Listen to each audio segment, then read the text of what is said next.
ಶ್ರೀ ಗುರು ಬಸವಲಿಂಗಾಯ ನಮಃ.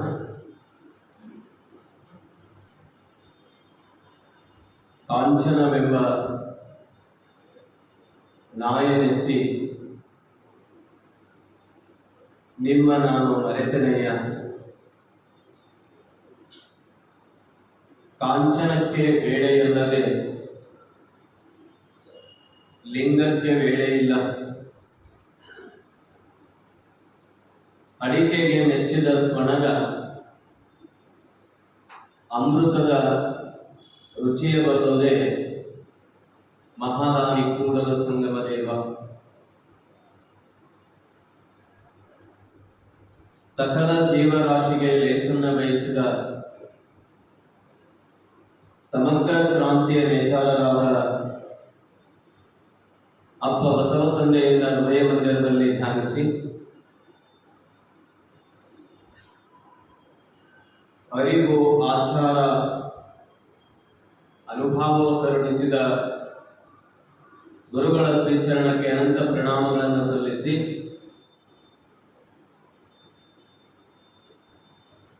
ತಮ್ಮ ಬದುಕನ್ನು ಮೀಸಲಾಗಿಟ್ಟು ವಚನ ಸಂಶೋಧನೆಯನ್ನು ಕೈಗೊಂಡ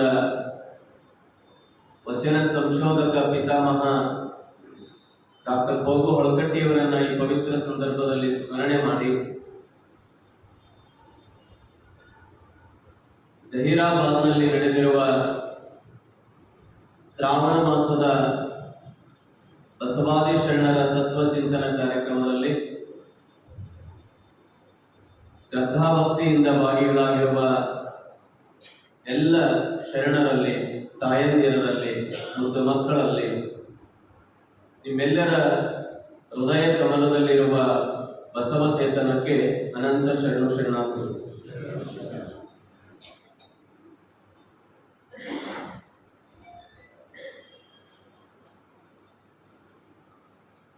ಪ್ರಾರಂಭದಲ್ಲಿ ನಿನ್ನೆಯ ದಿನ ಶ್ರವಣ ಭಕ್ತಿ ಎಷ್ಟು ಮಹತ್ವದ್ದು ಅನ್ನೋದರ ಕುರಿತು ಹಾವಿನಾಳ ಕನ್ನಯ್ಯ ಶರಣರ ವಚನವನ್ನು ನಾವು ಕೇಳಿದ್ದೇವೆ. ಬಸವಾದಿ ಶರಣರ ಚಿಂತನೆಗಳನ್ನು ನಾವೆಲ್ಲರೂ ಕೂಡ ಬಹಳ ಒಲವಿನಿಂದ ಕೇಳ್ತಾ ಇದ್ದೇವೆ. ಕೇಳುವಂತಹ ಸಂಸ್ಕಾರ, ನಿಮಗೆಲ್ಲ ಕೇಳುವಂತಹ ಒಲವು ಆ ಜೀವನವನ್ನ ಸಾರ್ಥಕಗೊಳಿಸುವಂತಹ ಒಂದು ಅವಕಾಶ. ಯಾವ ಕೆಲಸವನ್ನ ನಾವು ಪ್ರೀತಿಸ್ತೀವಿ ಅದು ನಮಗೆ ಸಂತೋಷವನ್ನ ಕೊಡುತ್ತೆ. ನಮಗೆ ಸಂತೋಷ ಆಗಬೇಕು ಅಂದ್ರೆ ಆ ಕೆಲಸವನ್ನ ಒಲವಿನಿಂದ ಪ್ರೀತಿಯಿಂದ ಮಾಡಬೇಕು. ಅಂದಾಗ ಆ ಕಾರ್ಯ ನಮಗೆ ಸಂತೋಷವನ್ನ ಕೊಡುತ್ತೆ. ಅದು ಹಾಡೋದಿರ್ಬೋದು, ಕೇಳೋದಿರ್ಬೋದು, ಓದೋದಿರ್ಬೋದು, ಒಕ್ಕಲ್ತನ ಇರ್ಬೋದು, ಮನೆ ಕೆಲಸ ಇರ್ಬೋದು, ಕಸ ಹೊಡೆಯೋದಿರ್ಬೋದು, ಬಟ್ಟೆ ತೊಳೆಯೋದಿರ್ಬೋದು, ಅಡಿಗೆ ಮಾಡೋದಿರ್ಬೋದು, ನಾವು ಯಾವ ಕೆಲಸವನ್ನ ಮಾಡ್ತೇವೆ ಆ ಕೆಲಸವನ್ನ ಪ್ರೀತಿಸಿದ್ವಿ ಅಂದ್ರೆ ಅದು ಸಂತೋಷವನ್ನ ಕೊಡುತ್ತೆ. ಸುಮ್ಮನೆ ಕಾಟಾಚಾರಕ್ಕೆ ಮಾಡಿದ್ವಿ ಅಂದ್ರೆ ಸಂತೋಷ ಕೊಡೋದಿಲ್ಲ, ಆ ಕೆಲಸನೂ ಸರಿಯಾಗಿ ಆಗೋದಿಲ್ಲ. ಅವ್ರು ಬೈತಾರ, ಇವ್ರು ಹೇಳ್ಯಾರ, ಅವ್ರು ಒತ್ತಾಯ ಮಾಡ್ತಾರ ಅಂತ ಮಾಡಿದ್ವಿ ಅಂದ್ರೆ ಸಂತೋಷನೂ ಕೊಡೋದಿಲ್ಲ, ಮಾಡಿದ ಕೆಲಸ ಅದು ಅಚ್ಚುಕಟ್ಟುತನವನ್ನೂ ಆಗೋದಿಲ್ಲ. ಒಂದು ತಿಂಗಳು ತಾವೆಲ್ಲ ಬಹಳ ವರ್ಷಗಳಿಂದ ಶ್ರಾವಣ ಮಾಸದೊಳಗ ಈ ಭಕ್ತಿಯ ಸೇವೆಯನ್ನ ಸಲ್ಲಿಸ್ತಾ ಇದ್ದೀರಿ. ನೀವೆಲ್ಲ ಬಹಳ ಶ್ರದ್ಧೆಯಿಂದ ಇಲ್ಲಿ ಭಾಗಿಗಳಾಗ್ತೀರಿ. ಯಾಕೆ? ಅದನ್ನ ಒಲವಿನಿಂದ ಕೇಳ್ತೀರಿ ಅಂತ ಇದು ಯಶಸ್ವಿ ಆಗುತ್ತೆ. ಇಲ್ಲಿ ಹೇಳೋರು ಕೇಳೋರು ಇಬ್ರು ಬೇಕಲ್ಲ. ಚಂದ ಹೇಳೋರದ, ಚಂದ ಕೇಳೋರಿಲ್ಲ ಅಂದ್ರ ಬಹಳ ಶಾಂತವಾಗಿ ನೀವೆಲ್ಲ ಕೇಳ್ತೀರಿ. ಹೇಳೋರು ಚಂದ ಹೇಳಲಿಲ್ಲ ಅಂದ್ರ ಎರಡೂ ಚಂದ ಆಗಬೇಕಾದ್ರೆ ಇಲ್ಲಿ ಒಲವು ಇರಬೇಕು, ಪ್ರೀತಿ ಇರಬೇಕು, ಶ್ರದ್ಧೆ ಇರಬೇಕು. ಮೊಬೈಲ್ ಬಗ್ಗೆ ಎಷ್ಟು ಪ್ರೀತಿ ಐತಿ ನಮಗೆ, ಮೊಬೈಲ್ ಬಗ್ಗೆ ಎಷ್ಟು ಶ್ರದ್ಧೆ ಐತಿ, ಮೊಬೈಲ್ ಬಗ್ಗೆ ಎಷ್ಟು ಕೇರ್ ತಗೊಳ್ತೀವಿ.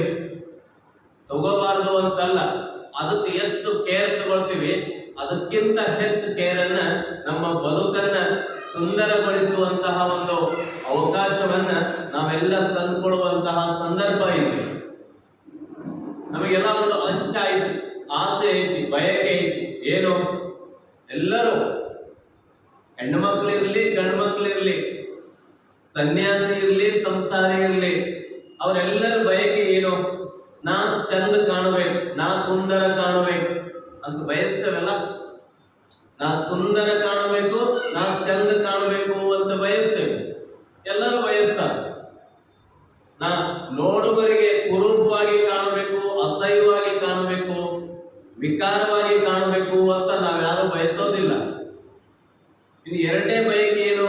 ನಾ ಶ್ರೀಮಂತ ಆಗಬೇಕು, ನಾ ಸಾಹುಕಾರ ಆಗಬೇಕು ಅಂತ ಬಯಸ್ತೇವಲ್ಲ. ಇನ್ನು ಮೂರನೇ ಆಸೆ ಏನು, ಮೂರನೇ ಬಯಕೆ ಏನು ಅಂದ್ರೆ ನಾನು ಒಂದಿಷ್ಟು ಶಾಂತಿ ಸಮಾಧಾನದಿಂದ ನೆಮ್ಮದಿಯಾಗಿ ಸಂತೃಪ್ತಿಯಿಂದ ಬದುಕಬೇಕು ಅಂತ ಬಯಸ್ತೇವೆ. ಇವು ಮೂರು ಎಲ್ಲರಿಗೂ ಇರುವಂತಹ ಇಚ್ಛೆಗಳೇನು, ಆಸೆಗಳೇನು ಅಂದ್ರೆ ನಾ ಸುಂದರವಾಗಿ ಕಾಣಬೇಕು, ನಾನು ಶ್ರೀಮಂತನಾಗಬೇಕು, ನಾನು ಶಾಂತಿ ನೆಮ್ಮದಿ ಸಮಾಧಾನದಿಂದ ಇರಬೇಕು. ಇವು ಮೂರು ಇಚ್ಛೆಗಾಗಿನೇ ಜೀವನ ಪರ್ಯಂತರ ಹೋರಾಟ ಮಾಡ್ತೇವೆಲ್ಲ ನಾವು. ಬದುಕೋದು ಯಾವುದರ ಸಲುವಾಗಿ? ಈ ಮೂರು ಇಚ್ಛೆಗಳನ್ನ ಪೂರ್ಣಗೊಳಿಸ್ಲಿಕ್ಕೆ. ಹಾಗಾದ್ರೆ ಪೂರ್ಣ ಆಗಿದಾವೇನೋ? ಸುಂದರ ಕಾಣಬೇಕು ಅಂತ ಏನೆಲ್ಲ ಪ್ರಯತ್ನವನ್ನ ನಾವು ಮಾಡ್ತಾ ಇದ್ದೀವಿ. ಎಲ್ಲಿ ತನಕ ಸುಂದರವಾಗಿ ಕಾಣ್ತೇವೆ? ಒಂದು 20 ವರ್ಷದಿಂದ 40 ವರ್ಷದ ತನಕ ನಾವು ಸುಂದರವಾಗಿ ಕಾಣ್ತೇವೆ. 40 ಆಯ್ತು, 50 ಆಯ್ತು, 60 ಆಯ್ತು ಅಂದ್ರೆ ನೀವೇನು ಮೇಕಪ್ ಮಾಡಿದ್ರು ಅದು 60ರ ನಂತರ. ಯಾಕ? ಎಲ್ಲರಿಗೂ ವಯೋಸಹಜ, ತಲೆಯಲ್ಲಿ ಕೂದಲು ಬೆಳ್ಳಗಾಗ್ತಾವ, ಆಗೋದೇ. ಕೂದಲು ಬೆಳ್ಳಗಾಗಬಾರದು ಅಂದ್ರೆ ಸಾಧ್ಯವಿಲ್ಲ. ಅದು ವಯೋಸಹಜ ನಿರ್ಮಾಣ, ಸೃಷ್ಟಿಯ ವ್ಯವಸ್ಥೆ. ಅದು ಬಣ್ಣ ಹಚ್ಕೋಬಹುದು ಕಪ್ಪಗಾಗ್ಲಿ ಅಂತ, ಹಚ್ಚದವನಿಗೆ ಗೊತ್ತಿರ್ತತಿ, ಹಚ್ಚಿಸ್ಕೊಂಡವನಿಗೆ ಗೊತ್ತಿರ್ತತಿ. ಮುಚ್ಚಿಡಕ್ ಆಗೋದಿಲ್ಲ. ಮುಚ್ಚಿಡ್ಲಿಕ್ಕೆ ಆಗತ್ತೇನೋ? ಸುಂದರವಾಗಿ ಕಾಣಬೇಕು ಅಂತ ನಾವು ಎಷ್ಟೆಲ್ಲ ಸಮಯವನ್ನ ಮೀಸಲಾಗಿಡ್ತೇವಲ್ಲ. ಸ್ನಾನ ಮಾಡ್ತೇವಿ, ಮುಖ ತೊಳಿತೇವಿ, ಪೌಡರ್ ಹಚ್ತೇವಿ, ಸ್ನೋ ಹಚ್ತೇವಿ, ಏನೇನೋ ಅಲಂಕಾರಗಳನ್ನ ಮಾಡ್ತೇವೆ. ಉದ್ದೇಶ ಏನು? 4 ಜನಕ್ಕೆ ನಾ ಚಂದ ಕಾಣಬೇಕು ಅಂತ. ತಲೆ ಬಾಚ್ಕೊಳ್ಳೋದು ಎದ್ರ ಸಲುವಾಗಿ? ಚಂದ ಕಾಣ್ಲಿ ಅಂತ. ಇಸ್ತ್ರಿ ಮಾಡಿದ ಬಟ್ಟೆ ಹಾಕೊಳ್ಳೋದು ಯಾವ್ದ್ರ ಸಲುವಾಗಿ? ಚಂದ ಕಾಣ್ಲಿ ಅಂತ. ಬಹಳ ಅಚ್ಚುಕಟ್ಟಾಗಿ ಕಾಣ್ಲಿ ಅಂತ ನಾವೆಲ್ಲ ಇಲ್ಲಿ ಬರುವಾಗ ಏನ್ ಮಾಡ್ತೀವಿ? ಕನ್ನಡಿ ನೋಡ್ಕೊಂಡು ವಾಪಸ್ ಬರ್ತೀವಿ. ಬಂದೇವೆಲ್ಲ? ಕನ್ನಡಿ ನೋಡ್ಲಾರ್ದೆ ಯಾರು ಬಂದೇವಿ ನೋಡೋಣ? ಸುಮ್ಮನೆ ನಮಗೆ ನಾವೇ ಪ್ರಶ್ನೆ ಹಾಕೊಳ್ಳೋಣ. ನಾನು ಕನ್ನಡಿನ ನೋಡಿಲ್ರಿ ಗುರುಗಳ, ಕನ್ನಡಿ ನೋಡ್ಲಾರ್ದಂಗೆ ಬಂದೇನಿ ಅಂತ ನಮಗೆ ನಾವೇ ಮಾಡ್ಕೊಂಡ್ರೆ ನಾವೆಲ್ಲ ಕನ್ನಡಿಯನ್ನ ನೋಡೇ ಇಲ್ಲಿ ಬಂದೇವೆಲ್ಲ. ಕನ್ನಡಿ ನೋಡಿ ವಿಭೂತಿ ಧರಿಸ್ಕೊಳ್ತೀವಿ, ನೀವೆಲ್ಲ ಕನ್ನಡಿ ನೋಡಿ ಕುಂಕುಮ ಹಚ್ಕೊಳ್ತೀರಿ, ಕನ್ನಡಿ ನೋಡಿ ತಲೆ ಬಾಚ್ಕೊಳ್ತೀರಿ. ಸಮಯವನ್ನ ಎಷ್ಟು ಕಳಿತೀವಿ? ಸಮಯ ಹೋಗಿದ್ದು ಗೊತ್ತಾಗೋದಿಲ್ಲ. ಯಾಕೆ? ಉದ್ದೇಶ ಏನು ಅಂದ್ರೆ ಚಂದ ಕಾಣಬೇಕು ಅಂತ. ಒಂದು ಇಚ್ಛಾ ಐತಲ್ಲ, ಒಂದು ಆಸೆ ಐತಲ್ಲ. ಹಾಗಾಗಿ ನಾವೇನ್ ಮಾಡ್ತೀವಿ? ಕನ್ನಡಿ ನೋಡ್ತೀವಿ ಅಂತಂತಾರೆಲ್ಲ. ಅದು ಒಂದ್ ನೆನಪಿಟ್ಕೊಳ್ರಿ, ಕನ್ನಡಿ ನೋಡೋದಿಲ್ಲ ನಾವು. ಏನ್ ನೋಡ್ತೀವಿ? ಕನ್ನಡಿಯೊಳಗ ನಮ್ಮ ಮುಖ ನೋಡ್ಕೊಂತೀವಿ. ಕನ್ನಡಿಯೊಳಗ ಕನ್ನಡಿ ಅದು ಯಾವಾಗಲೂ ಏನ್ ತೋರಿಸ್ತೇವೆ, ಏನ್ ಇರುತ್ತೆ ಎದುರಿಗೆ ಪ್ರತಿಬಿಂಬಿಸ್ತದೆ. ನೀವು ಕರ್ರಗಿದ್ರಿ ಅಂದ್ರೆ ಕರ್ರಗದರಿ ಅಂತ ತೋರಿಸ್ತದೆ, ಬೆಳ್ಳಗಿದ್ರೆ ಬೆಳ್ಳಗದರಿ ಅಂತ ತೋರಿಸ್ತದೆ. ಅದು ತೋರಿಸೋದ್ ಕೆಲಸ. ಅದು ನೋಡ್ಕೊಳ್ಳೋದೇನು? ನಮ್ಮ ಮುಖವನ್ನ ನೋಡ್ಕೊಳ್ತೀವಿ. ನಮ್ಮ ಮುಖವನ್ನ ತೋರಿಸ್ಕೊಳ್ಳಿಕ್ಕೆ ಒಂದು ಮಾಧ್ಯಮ ಯಾವುದು ಅಂದ್ರೆ ಕನ್ನಡಿ. ಮುಖ ಚಂದ ಆಗ್ಲಿ ಅಂತ ನಾವು ಎಷ್ಟು ಪ್ರಯತ್ನ ಮಾಡ್ತೇವಲ್ಲ.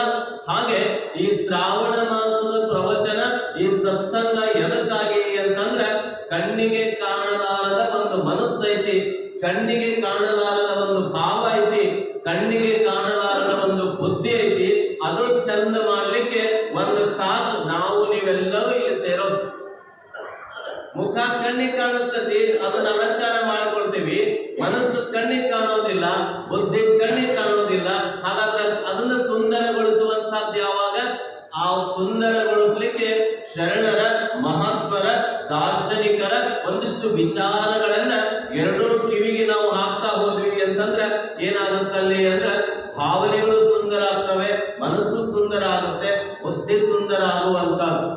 ಮನಸ್ಸು ಶುದ್ಧಿ ಆಯ್ತು, ಭಾವ ಶುದ್ಧಿ ಆಯ್ತು, ಬುದ್ಧಿ ಶುದ್ಧಿ ಆಯ್ತು ಅಂದ್ರೆ ಬದುಕು ಸುಂದರ ಆಗುತ್ತೆ.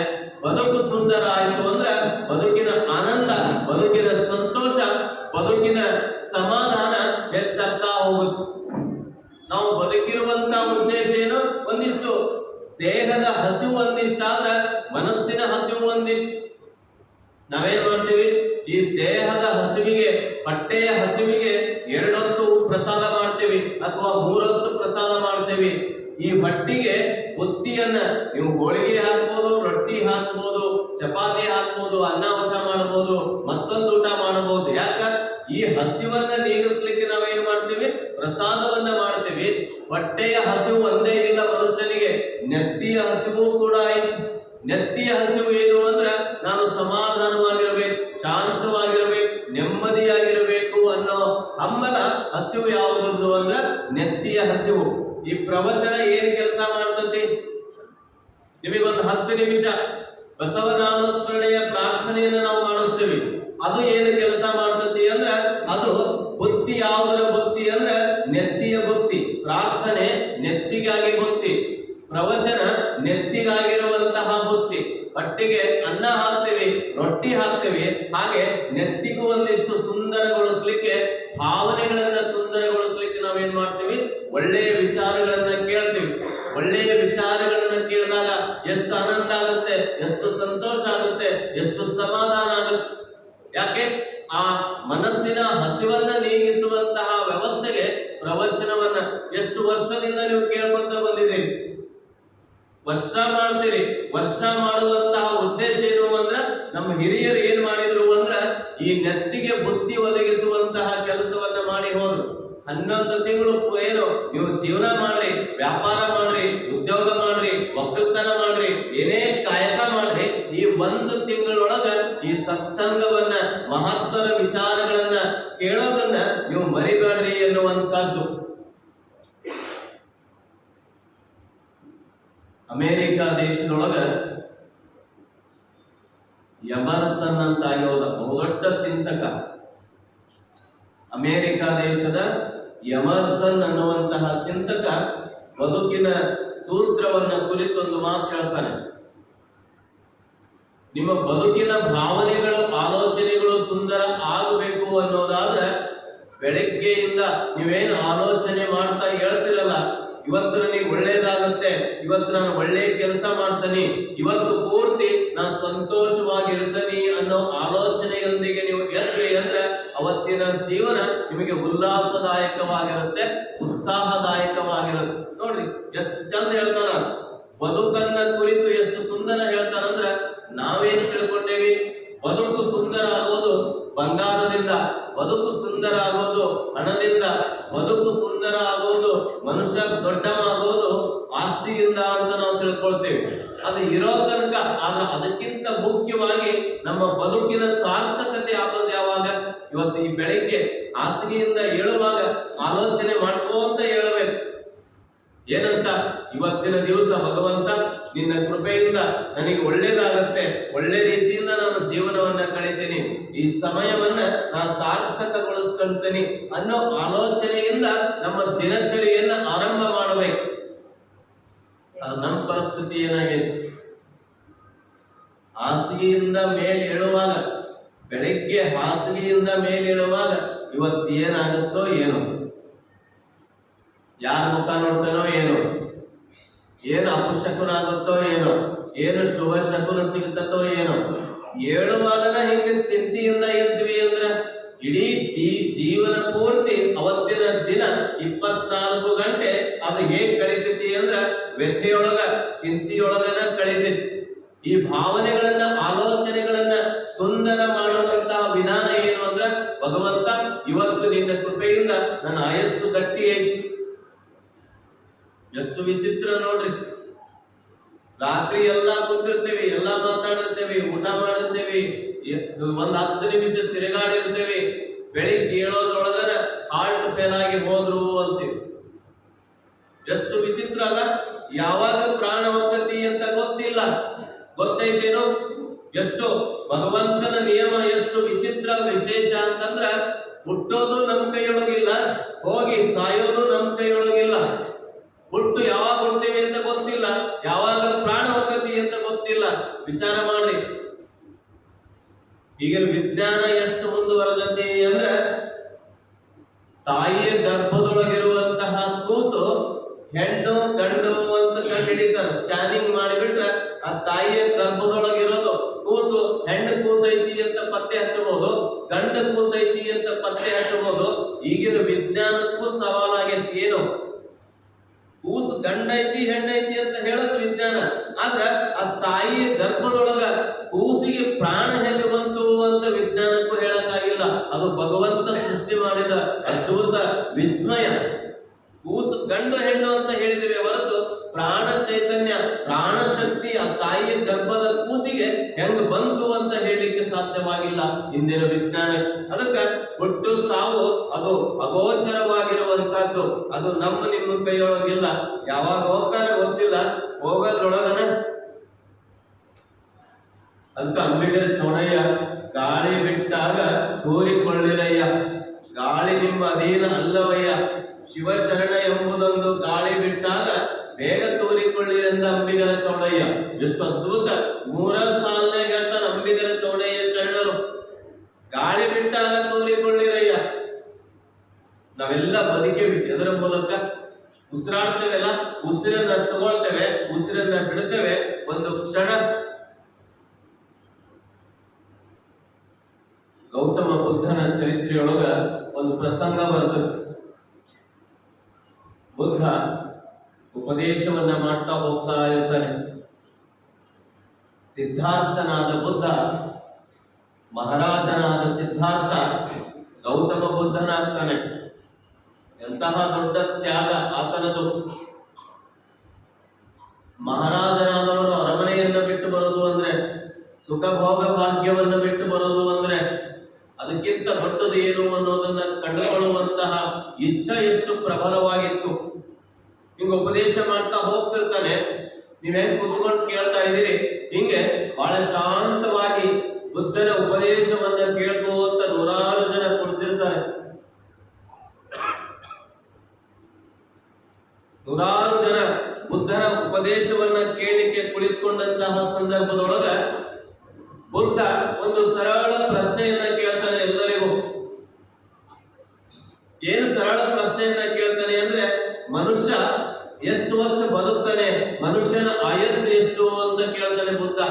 100 ಜನ ಆತನ ಉಪದೇಶವನ್ನ ಕೇಳಿಕ್ಕೆ ಸೇರಿರುವಂತಹ ಸಂದರ್ಭದೊಳಗ ಮನುಷ್ಯ ಎಷ್ಟು ವರ್ಷ ಬದುಕ್ತಾನೆ, ಮನುಷ್ಯನ ಆಯಸ್ಸು ಎಷ್ಟು ಅಂತ ಕೇಳಿದಾಗ ಇದೇನು ಬಹಳ ಕಷ್ಟವಾದ ಪ್ರಶ್ನೆ ಅಲ್ಲ, ಬಹಳ ಸರಳವಾದ ಪ್ರಶ್ನೆ. ಮನುಷ್ಯ ಎಷ್ಟು ವರ್ಷ ಬದುಕ್ತಾನೆ? ಒಬ್ಬೊಬ್ಬರು ಒಂದೊಂದು ಉತ್ತರ ಹೇಳ್ತಾರೆ. ಒಬ್ಬ ಎದ್ದು ನಿಂತು ಉತ್ತರ ಹೇಳ್ತಾನೆ 100 ವರ್ಷ ಬದುಕ್ತಾನೆ. ಮತ್ತೊಬ್ಬ ಎದ್ದು ನಿಂತು ಉತ್ತರ ಹೇಳ್ತಾನೆ 80 ವರ್ಷ ಬದುಕ್ತಾನೆ. ಮತ್ತೊಬ್ಬ ಎದ್ದು ನಿಂತು ಉತ್ತರ ಹೇಳ್ತಾನೆ 50 ವರ್ಷ ಬದುಕ್ತಾನೆ. ಬುದ್ಧ ಒಂದು ಕ್ಷಣ ಮೌನವಾಗ್ತಾನೆ, ಶಾಂತನಾಗ್ತಾನೆ. ನಾವೆಲ್ಲ ನಮಗೆ ಗೊತ್ತಿದ್ದ ಉತ್ತರ ಹೇಳಿದ್ವಿ. ಬುದ್ಧ ಮಹಾಶಯರೇ, ಹಾಗಾದ್ರೆ ನೀವು ಹೇಳ್ರಿ, ಮನುಷ್ಯ ಎಷ್ಟು ವರ್ಷ ಬದುಕ್ತಾನೆ, ಎಷ್ಟು ಆಯಸ್ಸು ಆತನದು ಅಂತಂದಾಗ ಬಹಳ ಬುದ್ಧಿವಂತಿಕೆಯಿಂದ, ಬಹಳ ಸಮಾಧಾನ ಚಿತ್ತವಾಗಿ ಬುದ್ಧ ಹೇಳ್ತಾನೆ, ನೀವು ಹೇಳಿದ್ದು ಸತ್ಯ. 100 ವರ್ಷ ಬದುಕಬಹುದು, 80 ವರ್ಷ ಬದುಕಬಹುದು, 50 ವರ್ಷ ಬದುಕಬಹುದು. ಆದ್ರೆ ಒಂದು ಕ್ಷಣ 60 ವರ್ಷ ಇರ್ಲಿ, 100 ವರ್ಷ ಇರ್ಲಿ, 80 ವರ್ಷ ಇರ್ಲಿ, ಎಲ್ಲಿ ತನಕ ಆತನ ಆಯಸ್ಸು ಗಟ್ಟಿರುತ್ತಂತಂದ್ರ ಉಸಿರನ್ನ ಏನು ತಗೊಳ್ತೇವೆ, ಉಸಿರನ್ನ ಏನು ಬಿಡುತ್ತೇವೆ, ತೆಗೆದುಕೊಳ್ಳುವಂತಹ ಉಸಿರು, ಬಿಡುವಂತಹ ಉಸಿರು ಒಂದು ಕ್ಷಣ ನಿಂತು ಅಂದ್ರೆ ಅವನ ಆಯಸ್ಸು ಮುಗಿದೋತು ಅಂತ ಹೇಳ್ತಾನೆ ಬುದ್ಧ. ಮುಗಿತಲ್ಲ, ಉಸಿರು ಹೋಯ್ತು ಅಂದ್ರೆ ಪ್ರಾಣ ಹೋಯ್ತಲ್ಲ. ತೆಗೆದುಕೊಳ್ಳುವಂತಹ ಉಸಿರು, ಬಿಡುವಂತಹ ಉಸಿರು ನಿಂತು ಅಂದ್ರೆ ಬದುಕೇ ಮುಗಿತು, ಆಯಸ್ಸೇ ಮುಗಿತು, ಜೀವನನೇ ಮುಗಿತು. ಎಂತಹ ವಿಚಿತ್ರ ಅಂದ್ರೆ ನಾವು ಆ ಆಸ್ಪತ್ರೆಗೆ ಕರ್ಕೊಂಡು ಹೋಗುವಾಗ ಇಂಥವ್ರನ್ನ ಕರ್ಕೊಂಡು ಹೋದ್ವಿ ಅಂತ ಅವ್ರ ಹೆಸರು ಹಿಡಿದು ಹೇಳ್ತೀವಿ. ಆಸ್ಪತ್ರೆಯೊಳಗ ಪ್ರಾಣ ಪಕ್ಷಿ ಹಾರಿ ಹೋಯ್ತು ಅಂತಂದ್ರ ಮುಂದೇನು ಮಾತಾಡ್ತೀವಿ? ಇಂಥವ್ರನ್ನ ಇಂಥ ಹಾಸ್ಪಿಟಲ್ ಕರ್ಕೊಂಡು ಹೋಗಿವಿ ಅಂತ ಮಾತಾಡುವಂತಹ, ಉಸಿರಿರುವಾಗ ನಾವು ಮಾತಾಡುವಂತಹ ಮಾತೇನಿರ್ತತಿ, ಉಸಿರು ನಿಂತ ಮೇಲೆ ಏನ್ ಮಾತಾಡ್ತೀವಿ? ಹೆಣ ಯಾವಾಗ ಕರ್ಕೊಂಡ್ ಬರ್ತೀವಿ? ಎಷ್ಟು ವಿಚಿತ್ರ ಅಲ್ಲ? ಮನುಷ್ಯ ಶ್ರೀಮಂತ ಇರ್ಲಿ, ರಾಷ್ಟ್ರಪತಿ ಇರ್ಲಿ, ಪ್ರಧಾನಿ ಇರ್ಲಿ, ಮುಖ್ಯಮಂತ್ರಿ ಇರ್ಲಿ, ಯಾರಿದ್ರು ಕೂಡ ಪ್ರೈಮ್ ಮಿನಿಸ್ಟರ್ ಬಾಡಿ ಯಾವಾಗ ಬರ್ತತಿ, ಪ್ರೈಮ್ ಮಿನಿಸ್ಟರ್ ಡೆಡ್ ಬಾಡಿ ಯಾವಾಗ ತರ್ತೀವಿ, ಚೀಫ್ ಮಿನಿಸ್ಟರ್ ಡೆಡ್ ಬಾಡಿ ಯಾವಾಗ ಬರ್ತತಿ ಅಂತ ಶುರು ಮಾಡ್ತೀವಿ. ಡೆಡ್ ಬಾಡಿ ಯಾವಾಗ ಉಸಿರು ಹೋಯ್ತು ಅಂತಂದ್ರೆ ಅದು ಡೆಡ್ ಇದ್ದದ್ದು ಡೆಡ್ ಆಗುತ್ತೆ. ಯಾವಾಗ ಹೋಗತಿ ಅಂತ ಯಾರಿಗೂ ಗೊತ್ತಿಲ್ಲ, ನಮಿಗೂ ಗೊತ್ತಿಲ್ಲ, ನಿಮಗೂ ಗೊತ್ತಿಲ್ಲ. ನೆನಪಿಟ್ಟುಕೋಬೇಕು. ಹುಟ್ಟಿದ ಮೇಲೆ ಎಲ್ಲಾ ಪಂಚಾಂಗ ಹೇಳ್ತಾರ, ಹುಟ್ಟಿದ ಮೇಲೆ ಎಲ್ಲಾ ಭವಿಷ್ಯ ಹೇಳ್ತಾರ. ಸಾಯೋದ್ರಿಂದ ಯಾರು ಇದುವರೆಗೂ ಹೇಳಲಿಕ್ಕೆ ಸಾಧ್ಯವಾಗಿಲ್ಲ. ಡಾಕ್ಟರ್ ಸಮೇತ ಹೇಳ್ತಾರ, ನಿನ್ನ ಆಯಸ್ಸು ಇಂಥ ಇಷ್ಟು ದಿವಸ ಬದುಕಬಹುದಪ್ಪ, 3 ತಿಂಗಳು ಬದುಕಬಹುದು, 6 ತಿಂಗಳು ಬದುಕಬಹುದು ಅಂತ ಹೇಳ್ಬೋದು. ಆದ್ರೆ ಪರ್ಟಿಕ್ಯುಲರ್ ಆಗಿ ಎಕ್ಸಾಕ್ಟ್ಲಿ ಇಂಥ ದಿವಸ ನೀನ್ ಸಾಯ್ತಿ ಅಂತ ಯಾವ ಡಾಕ್ಟರ್ಗೂ ಹೇಳಕ್ಕಾಗಿಲ್ಲ. ಯಾಕೆ? ಸಾವಿಗೆ ಯಜಮಾನ ಯಾರು? ಭಗವಂತ, ಪರಮಾತ್ಮ. ಆತ ಯಾವಾಗ ಕಳಿಸ್ತಾನ, ಯಾವಾಗ ಕರ್ಕೊಂತಾನ, ಅವಾಗ ಹೋಗ್ಬೇಕು. ಹೋಗೋದ್ರೊಳಗನ ಒಂದು ಸತ್ಸಂಗದೊಳಗ, ಶಿವನ ನಾಮಸ್ಮರಣೆಯೊಳಗ, ಭಗವಂತನ ಭಕ್ತಿಯೊಳಗ ನಾವೆಲ್ಲರೂ ಕೂಡ ಭಾಗಿಗಳಾಗಿ ಹೋಗುವಂತಹ ಅವಕಾಶವನ್ನ ಇಲ್ಲಿ ನಾವು ತಂದುಕೊಳ್ಳುವಂತಹದ್ದು. ಆ ದೃಷ್ಟಿಕೋನದೊಳಗ ನಮ್ಮ ಆಲೋಚನೆಗಳ ಬಗ್ಗೆ, ವಿಚಾರಗಳ ಬಗ್ಗೆ ನಾವು ಎಚ್ಚರಿಕೆಯನ್ನ ಉಳ್ಳವರಾಗಬೇಕು ಅನ್ನುವಂತಹ ಸೂಚನೆಗಳನ್ನ ನಾವು ಈ ಸಂದರ್ಭದೊಳಗ, ಈ ಸನ್ನಿವೇಶದೊಳಗ ಕೇಳ್ತಾ ಹೋಗುವಂತಹ ಅವಕಾಶ. ಇವತ್ತು ನಾವೆಲ್ಲರೂ ಕೂಡ ಎಷ್ಟು ಸಮಯವನ್ನ ಗೌರವಿಸ್ತೇವೆ, ಸಮಯವನ್ನ ಪಾಲಿಸ್ತೇವೆ ಅಂದ್ರೆ ಇವೆಲ್ಲ 7 ಗಂಟೆಗೆ, 7:15ಕ್ಕ, 7ವರೆಗೆ ಇಲ್ಲಿ ನಾವು ಪ್ರಾರಂಭ ಮಾಡುವಂತಹ ಅವಕಾಶವನ್ನ ನಾವೆಲ್ಲರೂ ಕೂಡ ತಂದುಕೊಂಡಿದ್ದೇವೆ. ಇಂಗ್ಲಿಷ್ ಒಳಗೆ ಒಂದು ಮಾತೈತಿ, ಯಸ್ಟರ್ಡೇ ಈಸ್ ವೇಸ್ಟ್ ಪೇಪರ್. ಆಂಗ್ಲ ಭಾಷೆಯೊಳಗೆ ಬಹಳ ಚಂದ ಐತಿ.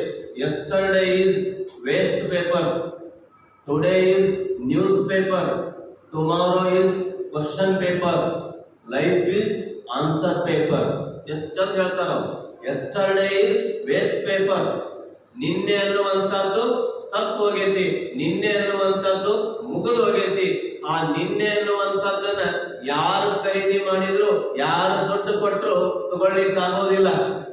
ಮನೆ ಖರೀದಿ ಮಾಡಬಹುದು, ಹೊಲ ಖರೀದಿ ಮಾಡಬಹುದು, ವಾಹನ ಖರೀದಿ ಮಾಡಬಹುದು. ನಿನ್ನೆ ಆಗಸ್ಟ್ 13ನೇ ತಾರೀಕು ಒಂದು ದಿವಸ ನನಗೆ ಕೊಡು ಅಂದ್ರೆ ಯಾವ ಶ್ರೀಮಂತನಿಂದನೂ, ಯಾವ ಬಿಲ್ ಗೇಟ್ಸ್ ನಿಂದನೂ, ಯಾವ ಎಲಾನ್ ಮಸ್ಕ್ ನಿಂದನೂ ಸಾಧ್ಯವಿಲ್ಲ. ಕಳೆದು ಹೋದ ಸಮಯವನ್ನ ಕೊಡುವಂತಹ ಶ್ರೀಮಂತ ಈ ಜಗತ್ತಿನೊಳಗ ಯಾರೂ ಕೂಡ ಇಲ್ಲ ಅನ್ನೋದನ್ನ ನಾವು ಸಮಯದ ಮಹತ್ವವನ್ನ ಕುರಿತು ವಿವೇಚನೆಯನ್ನ ಮಾಡ್ತಾ ಹೋಗ್ತೇವೆ. ಒಬ್ಬ ಬಹಳ ಚಂದ ಕವಿ ಬರೀತಾನೆ, ಬಹಳ ಚಂದ ಬರೀತಾನೆ. ಒಂದು ವರ್ಷದ ಮಹತ್ವ ಗೊತ್ತಾಗಬೇಕಾದ್ರೆ ಫೇಲ್ ಆದ ವಿದ್ಯಾರ್ಥಿಯನ್ನ ಕೇಳ್ರಿ. 1 ಇಯರ್ ಇಂಪಾರ್ಟೆನ್ಸ್ ಗೊತ್ತಾಗಬೇಕಾದ್ರೆ ಫೇಲ್ ಆದಂತಹ ವಿದ್ಯಾರ್ಥಿಯನ್ನ ಕೇಳ್ರಿ.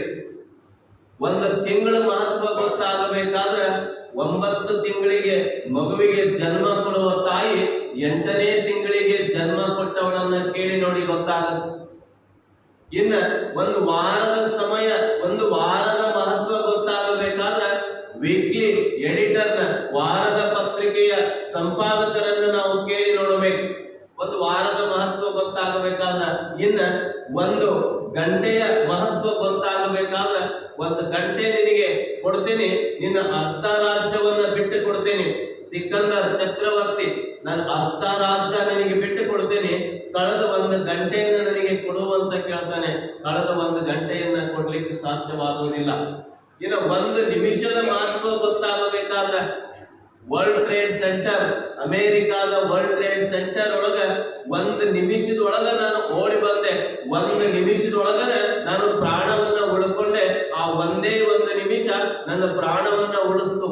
1 ನಿಮಿಷ ತಡ ಆಗಿದ್ರೆ ನನ್ನ ಪ್ರಾಣ ಹಾರಿ ಹೋಗ್ತಿತ್ತು.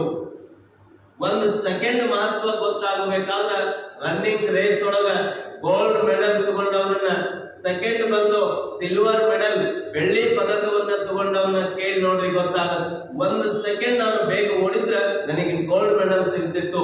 ಒಂದು ಸೆಕೆಂಡ್ ಲೇಟ್ ಆಗಿದ್ದಕ್ಕ ನನಗೆ ಬೆಳ್ಳಿಯ ಮಹತ್ವೇನು ಬೆಳ್ಳಿಯ ಆ ಮೆಡಲ್ ತಪ್ಪಿ ಬಂಗಾರದ ಮೆಡಲ್ ತಪ್ಪೋಯ್ತು ಅನ್ನುವಂತಹ ಮಾತು.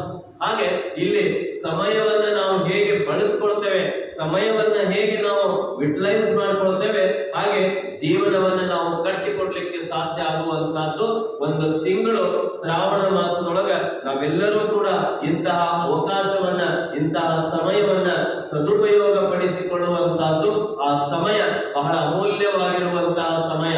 ಅಮೂಲ್ಯವಾಗಿರುವಂತಹ ಸಮಯದೊಳಗ ನೀವು ಕೆಲಸ ಕಾರ್ಯಗಳನ್ನ ಮಾಡ್ತೀರಿ. ಒಲಿ ಮೇಲೆ ತಾಯಂದಿರು ಹಾಲು ಕಾಸಕ್ಕಿಡ್ತೀರಿ. ಹಾಲು ಕಾಸಕ್ಕಿಡುವಂತಹ ಸಮಯದೊಳಗ ಹಾಲು ಕಾಸ್ತೀರಿ. ಹಾಲು ಕಾಸಿದ ನಂತರ ಅದಕ್ಕೆ ಹೆಪ್ಪ ಹಾಕಬೇಕು. ಹೆಪ್ಪ ಹಾಕುವಂತಹ ಒಂದು ಸಮಯ ಐತಿ, ನಿಮಗೆಲ್ಲ ಗೊತ್ತೈತಿ. ಹೆಪ್ಪ ಹಾಕುವಂತಹ ಸಮಯದೊಳಗ ಒಂದು ಜಾಣ್ಮೆ ಐತಿ, ತಾಯಂದಿರಿಗೆ ಗೊತ್ತು. ಹೆಪ್ಪ ಹಾಕಬೇಕಾದ್ರೆ ಪೂರ್ಣ ಹಾಲು ಬಿಸಿ ಇದ್ದಾಗ ಅದಕ್ಕೆ ಮೊಸರು ಹಾಕಿದ್ರೆ ಹೆಪ್ಪ ಆಗೋದಿಲ್ಲ. ಇನ್ನು ಪೂರ್ಣ ಕಾಸಿದ ಹಾಲು ತಣ್ಣಗಾತು ಅಂದ್ರೆ ಅವಾಗ ನೀವು ಮೊಸರು ಹಾಕಿದ್ರ ಅದು ಮೊಸರು ಆಗೋದಿಲ್ಲ. ಹೆಪ್ಪ ಹಾಕಿದ್ರ ಯಾವಾಗ ಹಾಕ್ತೀರಿ? ಆ ಹಾಲು ಮೊಸರು ಆಗಬೇಕಾದ್ರೆ ಸಮಯ ನೋಡ್ತೀರಿ. ಹಾಲು ಉಗುರು ಬೆಚ್ಚಗಿರುವಂತಹ ಸಮಯ ನೋಡಿ ಮೊಸರು ಹಾಕ್ತೀರಿ. ಮೊಸರು ಹಾಕಿದಾಗ ಆ ಸಮಯವನ್ನ ನೋಡಿ ನೀವು ಹೆಪ್ಪ ಹಾಕಿದಾಗ ಏನಾಗತ್ತೆ? ಮೊಸರು ಆಗತ್ತ, ಮಜ್ಜಿಗೆ ಆಗತ್ತ, ಎಣ್ಣೆ ಆಗತ್ತ, ತುಪ್ಪ ಆಗತ್ತ, ಎಲ್ಲವೂ ಆಗತ್ತ. ಯಾವಾಗ ಅದೊಂದು ಸಮಯ. ಆ ಸಮಯವನ್ನ ಕಳೆದ್ವಿ ಅಂದ್ರೆ ನಾವೇನನ್ನೂ ಕೂಡ ಮಾಡ್ಲಿಕ್ಕೆ ಸಾಧ್ಯವಾಗೋದಿಲ್ಲ. ಈ ಒಂದು ತಿಂಗಳು ಸಮಯ, ಶ್ರಾವಣ ಮಾಸದ ಸಮಯ ಬಹಳ ಅಮೂಲ್ಯವಾಗಿರುವಂತ ಬಹಳ ಮಹತ್ವದ ಸಮಯವನ್ನ ನಾವು ನೀವೆಲ್ಲರೂ ಕೂಡ ಇಲ್ಲಿ ಒಂದು ತಾಸು 7 ಗಂಟೆಯಿಂದ 8:30 ತನಕ ಒಂದು 15 ನಿಮಿಷ ಪ್ರಾರ್ಥನೆ ಮತ್ತೆಲ್ಲ ನೀವು ಪ್ರಸಾದ ಮಾಡಿಕೊಂಡು ನಿಮ್ಮ ಮನೆಗೆ ತೆರಳುವಂತಹ ಇದೊಂದು ಅವಕಾಶ, ಇದೊಂದು ಸಮಯವನ್ನ ನಾವು ಕಟ್ಕೊಂಡಿದ್ದೇವೆ. ಇಂತಹ ಸಮಯದ ಮಹತ್ವವನ್ನ ಕುರಿತು ಅಪ್ಪ ಬಸವಣ್ಣನವರು ಬಹಳ ಸುಂದರವಾಗಿ ಹೇಳ್ತಾರೆ. ವಚನಗಳು ನಮ್ಮ ಬದುಕನ್ನ ಸುಂದರಗೊಳಿಸ್ತವೆ. ವಚನಗಳು ನಮ್ಮ ಬದುಕನ್ನ ಪರಿಪೂರ್ಣದ ಕಡೆಗೆ ಕೊಂಡೊಯ್ಯುವಂತಹ ಅವಕಾಶವನ್ನ ತಂದು ಕೊಡುತ್ತವೆ. ಅಂತಹ ಸರಳ ವಚನಗಳು ನಮಗೆಲ್ಲ ಅರ್ಥ ಆಗುವಂತಹ ಭಾಷೆಯೊಳಗ ಬಸವಣ್ಣನವರು ಬಹಳ ಸುಂದರವಾದ ಮಾತೃಭಾಷೆಯ ವಿಧಾನವನ್ನ ಬಳಸ್ತಾರೆ. ಮಕ್ಕಳು ತಾಯಿ ಹತ್ರ ಬಹಳ ಹೋಗ್ತವೆ, ತಂದೆ ಹತ್ರ ಹೋಗ್ಲಿಕ್ಕೆ ಹೆದರ್ತವೆ. ಯಾಕೆ? ತಂದೆ ಒಂದಿಷ್ಟು ಬಡಿತಾನೆ, ಆತ ಬೈತಾನೆ, ಗದರಿಸ್ತಾನೆ ಎನ್ನುವಂತಹ ಉದ್ದೇಶಕ್ಕೆ ತಾಯಿ ಆದವಳು ಮಮತೆಯಿಂದ, ವಾತ್ಸಲ್ಯದಿಂದ, ಅಂತಃಕರಣದಿಂದ ಮಗು ಏನೇ ತಪ್ಪು ಮಾಡಿದ್ರೂ ಕೂಡ ಏನ್ ಮಾಡ್ತಾಳೆ? ತಾಯಿ ಆದವಳು ಆ ಮಗುವಿನ ತಪ್ಪನ್ನ ಆಕೆ ಮನ್ನಿಸ್ತಾಳೆ, ಮಗುವಿನ ತಪ್ಪನ್ನ ಕ್ಷಮಿಸ್ತಾಳೆ, ಮಗುವಿನ ತಪ್ಪನ್ನ ಕ್ಷಮಿಸಿ ಆ ಮಗುವನ್ನ ತಿದ್ದುತ್ತಾಳೆ. ಅಂತಃಕರಣದಿಂದ ಆ ಮಗುವನ್ನ ಪಾಲನೆ ಪೋಷಣೆ ಮಾಡ್ತಾಳೆ. ಅದಕ್ಕೆ ತಾಯಿ ಹತ್ರ ಮಗು ಹೋಗುವಂತಹದ್ದು. ಹಾಗೆ ಬಸವಣ್ಣ ಈ ಸಮಾಜಕ್ಕೆ ತಾಯಿ ಇದ್ದಂಗೆ. ತಾಯಿ ಹೇಗೆ ಮಗುವನ್ನ ಸಂರಕ್ಷಣೆ ಮಾಡ್ತಾಳೋ ಹಾಗೆ ಬಸವಣ್ಣ ಸಮಾಜಕ್ಕೆ ನೋವಾಗದಂಗ ವಚನಗಳನ್ನ ಕೊಟ್ಟು ಹೋಗ್ತಾರೆ. ಬಸವಣ್ಣನ ವಚನಗಳು ಅಂದ್ರೆ ಅದು ತಾಯಿಯ ಮಾತುಗಳಿದ್ದಂಗ. ತಾಯಿಯ ಮಾತು ಯಾರಿಗೂ ನೋವಾಗಲಂಗ, ಯಾರಿಗೂ ಚುಚ್ಚಾಗಲಂಗ, ಯಾರಿಗೂ ಏನು ಸಮಯವನ್ನ ತಿಳಿಸುವಂತಹ ವಿಧಾನದೊಳಗ ಬಹಳ ವಾತ್ಸಲ್ಯದಿಂದ ತಿಳಿಸುವಂತಹ ಮಾತುಗಳು ಅದು ಅಪ್ಪ ಬಸವಣ್ಣನವರ ವಚನಗಳು. 12ನೇ ಶತಮಾನದೊಳಗ ಬಸವಣ್ಣನವರ ಆ ವಚನದ ಭಾಷೆಗೆ ಇಡೀ ನಾಡು ಬೆರಗಾಗುವಂತಹದ್ದು, ಇಡೀ ಸಮಾಜ ಆ ವಚನಕ್ಕೆ ಮಾರು ಹೋಗುವಂತಹದ್ದು. ನಮ್ಮ ಬದುಕಿನ ಸೂತ್ರವನ್ನ ಕಟ್ಕೊಳ್ಳಿಕ್ಕೆ ವಚನಗಳೇ ನಮಗೆ ದಾರಿದೀಪ ಆಗ್ತವೆ. ಕನ್ನಡ ನಾಡಿನೊಳಗ ವಚನ ಸಾಹಿತ್ಯದ ಕುರಿತಾಗಿ ಜ್ಞಾನಪೀಠ ಪ್ರಶಸ್ತಿ ಪಡೆದಂತಹ ಡಾಕ್ಟರ್ ಶಿವರಾಮ್ ಕಾರಂತರು ಬಹಳ ಚಂದ ಹೇಳ್ತಾರೆ. ವಚನಗಳು ಅವು ಸಾಮಾನ್ಯ ಅಲ್ಲ, ಬಹಳ ಚಂದ ಹೇಳ್ತಾರ ಅವರು. ಕರ್ನಾಟಕದ ಜ್ಞಾನಪೀಠ ಪ್ರಶಸ್ತಿ ಪಡೆದ ಡಾಕ್ಟರ್ ಶಿವರಾಮ್ ಕಾರಂತ್ ಹೇಳೋ ಮಾತು, ಕನ್ನಡ ನಾಡಿನಿಂದ ಇಡೀ ಜಗತ್ತಿಗೆ ಏನಾದರೂ ಕನ್ನಡದಿಂದ ಕನ್ನಡ ಸಾಹಿತ್ಯದಿಂದ ಏನಾದರೂ ಕೊಡುಗೆಯನ್ನು ನಾವು ಕೊಡಬೇಕು.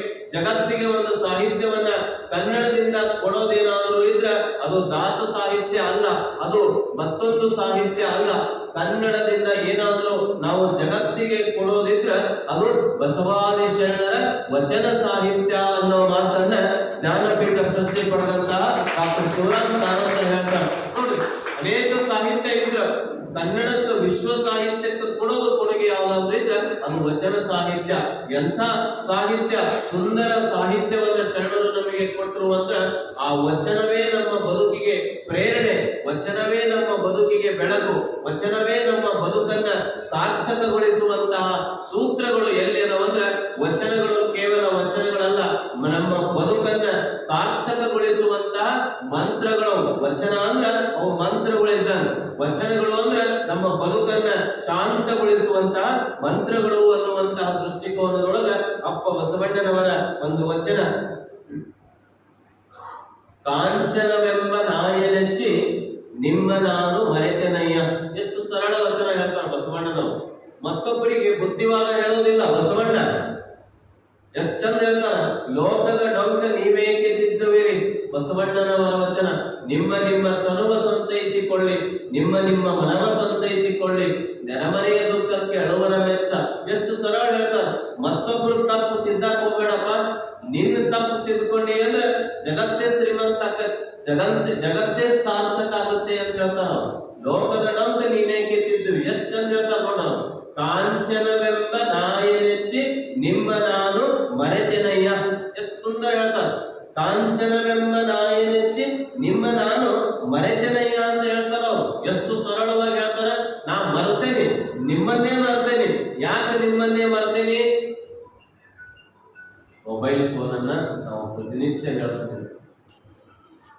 ನೋಡ್ರಿ, ಒಬ್ಬರ ಫೋನ್ ರಿಂಗ್ ಆಯ್ತು ಅಂದ್ರೆ ನಾವೇನ್ ಹೇಳ್ಬೇಕು ನಮಗೂ ಮರ್ತ ಹೋಗುತ್ತೆ. ನಿಮ್ ಸೈಲೆಂಟ್ ಮಾಡಿ ಇಟ್ಕೊಂಡ್ಬಿಡ್ರಿ, ನಮ್ ಡೈವರ್ಟ್ ಆಗಿಬಿಡುತ್ತೆ. ಹೇಳೋ ಮ್ಯಾಚ್ ಡೈವರ್ಟ್ ಆಗಿಬಿಡುತ್ತೆ. ಹಿಂದೆ ಮುಂದೆ ಕುಂತವ್ರಿಗೆ ಕೂಡ ಡಿಸ್ಟರ್ಬೆನ್ಸ್ ಆಗುತ್ತೆ. ಇಲ್ಲಿ ನೂರಾರು ಜನ ಇಲ್ಲಿ ಕುಂತೀರಿ ಅಂದ್ರೆ ಏನಾಗತ್ತಿ, ಎಲ್ಲರ ಅಟೆನ್ಷನ್ ಎಲ್ಲಿ ಆಗುತ್ತೆ, ಆ ಮೊಬೈಲ್ ರಿಂಗ್ ಟೋನ್ ಕಡೆ ಆಗುತ್ತೆ. ಅದಕ್ಕೆ ಒಂದು ತಾಸು 2 ತಾಸು ಅದಕ್ಕೊಂದಿಷ್ಟು ರಿಲ್ಯಾಕ್ಸ್ ಮಾಡಿಡ್ರಿ. ಮೊಬೈಲ್ಗೆ ರಿಲ್ಯಾಕ್ಸ್ ಮಾಡಿ, ಅದಕ್ಕೆ ರಿಲ್ಯಾಕ್ಸ್ ಆದ್ರಿ ಅಂದ್ರೆ ನಮ್ಮ ಮೈಂಡ್ ರಿಲ್ಯಾಕ್ಸ್ ಆಗುತ್ತೆ. ನೋಡ್ರಿ, ಒಂದು ಫೋನ್ ರಿಂಗ್ ಆಗಿದ್ದಕ್ಕೆ ಎಷ್ಟು ಡಿಸ್ಟರ್ಬೆನ್ಸ್ ಆಯ್ತಲ್ಲ. ಅದಕ್ಕೆ ನೆನಪಿಟ್ಕೋಬೇಕು. ಈ ಹಾಲ್ ಎಂಟ್ರಿ ಆದ್ರಿ ಅಂದ್ರೆ ಮೊಬೈಲ್ ಇಟ್ಕೊಳ್ರಿ. ಮೊಬೈಲ್ ಇಟ್ಕೊಳಕ್ ಬೇಡ ಅನ್ನಲ್ಲ. ಈ ಹಾಲ್ ನಿನ್ನೆ ಕರೆಂಟ್ ಹೋದಾಗ ನೀವೆಲ್ಲ ಟಾರ್ಚ್ ಹಚ್ಕೊಂಡ್ರಿ, ಬಳಸ್ಕೊಂಡ್ವಿ ಅಲ್ಲ. ಹೆಂಗ್ ಬಳಸ್ಕೊಂಡ್ವಿ ಅದನ್ನ ಬಳಸ್ಕೊಳ್ಳೋಣ. ಬಳಸ್ಕೊಳ್ಳೋದನ್ನು ಕಲಿಬೇಕಲ್ಲ ನಾವು. ಯಾವುದನ್ನ ಹೆಂಗ್ ಬಳಸ್ಕೋಬೇಕು ಅನ್ನೋದನ್ನ ಕಲಿಬೇಕಲ್ಲ. ಬಳಸೋದನ್ನ ಕಲಿಲಿಲ್ಲ ಅಂದ್ರೆ ಎಡವಟ್ಟುಗಳು ಆಗ್ತವೆ, ಮಿಸ್ಟೇಕ್ಸ್ ಆಗ್ತವೆ. ಅದಕ್ಕೆ ಆ ಮಿಸ್ಟೇಕ್ಸ್ ತಪ್ಪಿಸ್ಬೇಕು ಅಂತಂದ್ರೆ ಬಳಸೋ ವಿಧಾನವನ್ನ ಕಳಿಸ್ಬೇಕು. ಅದು ಕಲಿಯುವಂತಹ ಅವಶ್ಯಕತೆ ಐತಿ. ಅದಕ್ಕೆ ಮೊಬೈಲ್ ಫೋನ್ ತಪ್ಪಲ್ಲ, ಅದನ್ನ ಹೆಂಗ್ ಬಳಸ್ತೀವಿ ಅದ್ರ ಮೇಲೆ ನಮ್ಮ ಜೀವನ ಕಂಡುಕೊಳ್ಳಿಕ್ಕೆ ಸಾಧ್ಯ ಆಗುತ್ತೆ. ಲೇಖಕ ಬಹಳ ಚಂದ ಹೇಳ್ತಾನೆ, ಮೊಬೈಲ್ ಬಂದು ಏನೆಲ್ಲ ಅನಾಹುತಗಳು ಆಗ್ತಾ ಇದ್ದಾವೆ ಅಲ್ಲಿ.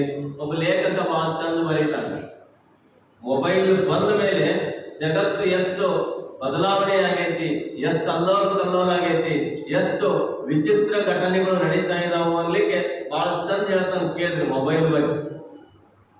ಮೊಬೈಲ್ ಬಂದ ಮೇಲೆ ಜಗತ್ತು ಕ್ರಾಂತಿಯನ್ನೇ ಮಾಡ್ತಾ ಇತ್ತು.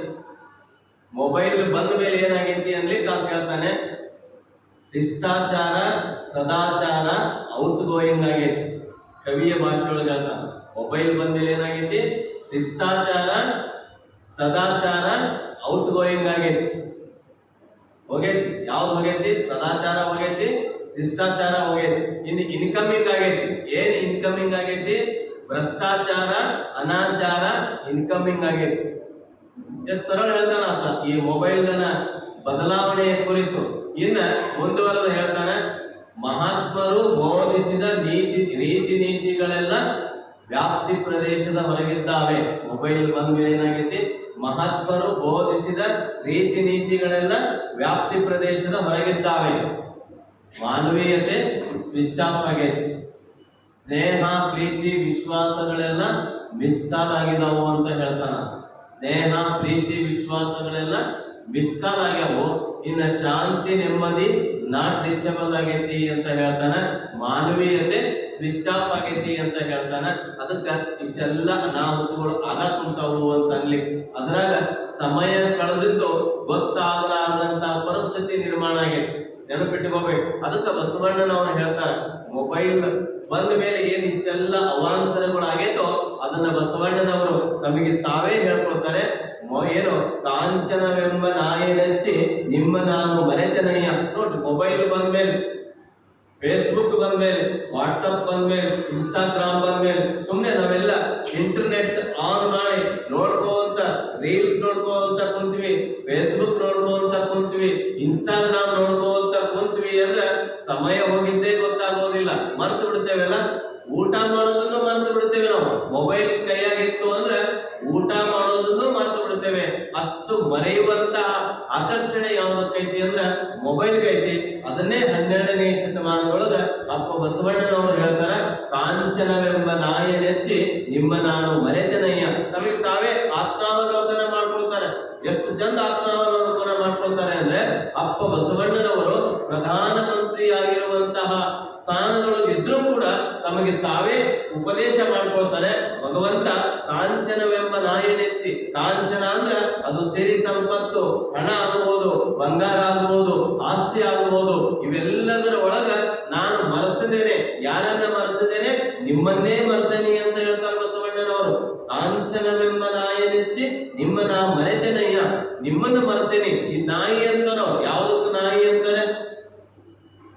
ಬಂಗಾರಕ್ಕೆ ನಾಯಿ ಅಂತಾರ, ಹಣಕ್ಕೆ ನಾಯಿ ಅಂತಾರ, ಸಂಪತ್ತಿಗೆ ನಾಯಿ ಅಂತಾರ. ನಾಯಿ ಅಂತ ಯಾಕಂದ್ರು ಅಂದ್ರೆ, ನಾಯಿ ಕೆಟ್ಟಂದ್ರೆ ಹಾಗಾದ್ರೆ ನಾವು ಬಹಳ ಚಂದ ಪ್ರೀತಿಯಿಂದ ಸಾಕೇವಿ. ನೀವು ಎಷ್ಟು ಚಂದ ಪ್ರೀತಿಯಿಂದ ಸಾಕಿದ್ರು ನಾಯಿ ಬುದ್ಧಿ ಬಿಡೋದಿಲ್ಲ ಅಂತ ನೋಡಿ. ನೀವು ವಾಕಿಂಗ್ ಕರ್ಕೊಂಡು ಹೋದಾಗ ಎಷ್ಟು ಅಮೃತನ ಮೃಷ್ಟಾನ್ನನೇ ಉಣಿಸ್ರಿ, ನಾಯಿ ವಾಕಿಂಗ್ ಕರ್ಕೊಂಡು ಹೋಗುವಾಗ ಒಂದ್ ಸ್ವಲ್ಪ ಹೊಲಸು ಕಾಣ್ತು ಅಂದ್ರ ನಿಮ್ ಕಣ್ಣು ತಪ್ಪಿಸಿ ಹೋಗಿರ್ತದೆ. ಯಾಕ? ನಾಯಿ ಸ್ವಭಾವನೇ ಅಷ್ಟು, ನಾಯಿ ಬುದ್ಧಿನೇ ಅಷ್ಟು ಅಂತಿರ್ತಾನ.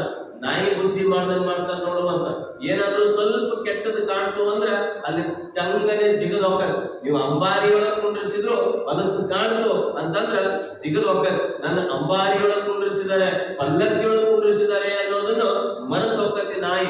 ಹಾಗೆ ನಾನು ನಿಮ್ಮನ್ನ ಮರೆತೇನೆ. ನಾಯಿ ಹೇಗೆ ಮರಿತಿದ್ದೋ ಹೊಲಸು ಕಂಡ ಕೂಡಲೇ ನಾನು ಯಾರನ್ನ ಮರೆತೇನೆ? ಈ ಬಂಗಾರವನ್ನ ಕಂಡ ಕೂಡಲೇ, ಈ ಸಂಪತ್ತನ್ನ ಕಂಡ ಕೂಡಲೇ ನಿಮ್ಮನ್ನ ಮರೆತೇನೆ ಎನ್ನುವಂತಹದ್ದು. ಇದು ಏನು ಮಾಡ್ತತಿ? ಸಂಪತ್ತು ನಿನ್ನನ್ನೇ ಮರೆಸ್ತತಿ. ಅರಿವು ಬಹಳ ಮುಖ್ಯ. ಮರೆವು ಕೂಡ ಅಷ್ಟೇ ಮನುಷ್ಯನ ಜೀವನದೊಳಗ ಪಾತ್ರ ವಹಿಸ್ತದೆ. ಅರಿವು ಮರೆವಿನ ಜೀವನ ಇದು ಮನುಷ್ಯನ ಜೀವನ.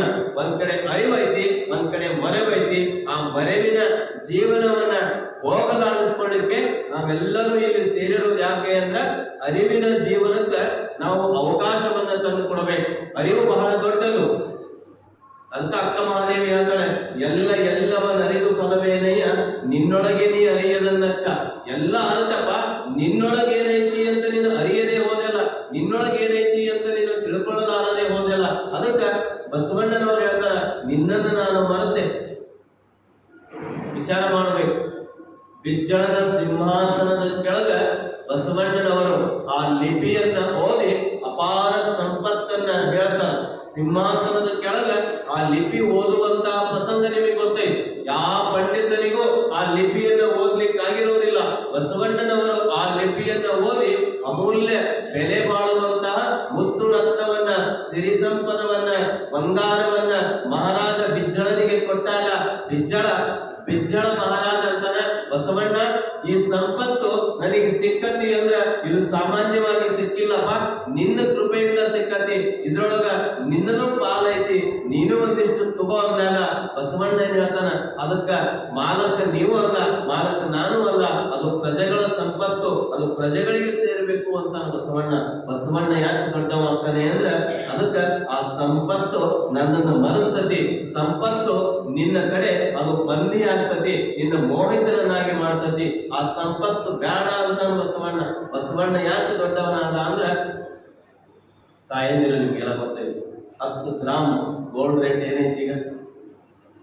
ಸುಮ್ಮನೆ 1,50,000. ಬರೇ 10 ಗ್ರಾಮ್ ಗೋಲ್ಡ್ ರೇಟ್ ಎಷ್ಟೈತಿ ಅಂದ್ರೆ 1,50,000 ದಾಟೈತಿ. ಬಸವಣ್ಣಗ ಬಿಜ್ಜಳ ಆ ಕುಪ್ಪರಿಗೆಯನ್ನು ನೋಡಿ, ಅಮೂಲ್ಯ ಮುತ್ತು ರತ್ನದ ಕುಪ್ಪರಿಗೆಯನ್ನು ನೋಡಿ, ಇದ್ರಾಗ ನೀನು ಅರ್ಧ ಪಾಲು ತಗೋ ಅಂದ್ರ ಒಲ್ಲೆ ಅಂತಾನ ಬಸವಣ್ಣ, ಬೇಡ ಅಂತಾನ, ಇದಕ್ಕೆ ನನಗೆ ಅರ್ಹನಲ್ಲ ಅಂತಾನ. ಯಾಕ? ಅದು ನಿನ್ನನ್ನ ಮನಸ್ತತಿ ಭಗವಂತ, ನಿನ್ನನ್ನ ಅದು ಮನಸ್ತತಿ, ನಿನ್ನ ಮೋಹಿತರನ್ನಾಗಿ ಮಾಡ್ತತಿ, ನಾನು ನಿನ್ನನ್ನ ಮರಿತೀನಿ ಅಂದಾಗ ಅದು ಬಲ್ಲೆ ಅಂತ ಹೇಳ್ತಾನ ಬಸವಣ್ಣ. ನಿಮಗೆಲ್ಲ ಗೊತ್ತೈತಿ, ಕಳ್ಳನ ಮನೆಗೆ, ಆತನ ಮನೆಗೆ ಕಳ್ಳ ಬಂದಾಗ ಆ ತಾಯಿಯ ನೀಲಾಂಬಿಕೆಯ ಕೊರಳಗಿರುವ ಆ ಚಿನ್ನದ ಓಲೆಗಳನ್ನ ಕಳ್ಳತನ ಮಾಡುವಾಗ ಬಸವಣ್ಣ ತೆಗೆದುಕೊಡು ಅಂತ ಹೇಳ್ತಾನೆ ನೀಲಾಂಬಿಕೆ. ನೋಡಿ, ಪ್ರಧಾನಮಂತ್ರಿ ಆಗಿರುವಂತಹ ಬಸವಣ್ಣನ ಮನೆಗೆ ಕಳ್ಳ ಬಂದಾಗ ಬಸವಣ್ಣ ಕಳ್ಳ ಅಂತ ನೋಡ್ಲಿಲ್ಲ. ಯಾಕೆ ಬಸವಣ್ಣ ದೊಡ್ಡವರಾಗ್ತಾನೆ, ಬಸವಣ್ಣ ಯಾಕೆ ವಿಶ್ವಗುರು ಆಗ್ತಾನೆ, ಬಸವಣ್ಣನನ್ನ ಇಂದಿಗೂ ನಾವು ಯಾಕೆ ಮರೆತಿಲ್ಲ ಅಂತಂದ್ರ ಬಸವಣ್ಣನ ವ್ಯಕ್ತಿತ್ವ ಎಷ್ಟು ದೊಡ್ಡದು ಅಂದ್ರ ಅದು ಎಷ್ಟು ಹೇಳಿದ್ರೂ ಕೂಡ ಕಡಿಮೆನೆ. ಎಂಥ ವ್ಯಕ್ತಿತ್ವ ಬಸವಣ್ಣನದು.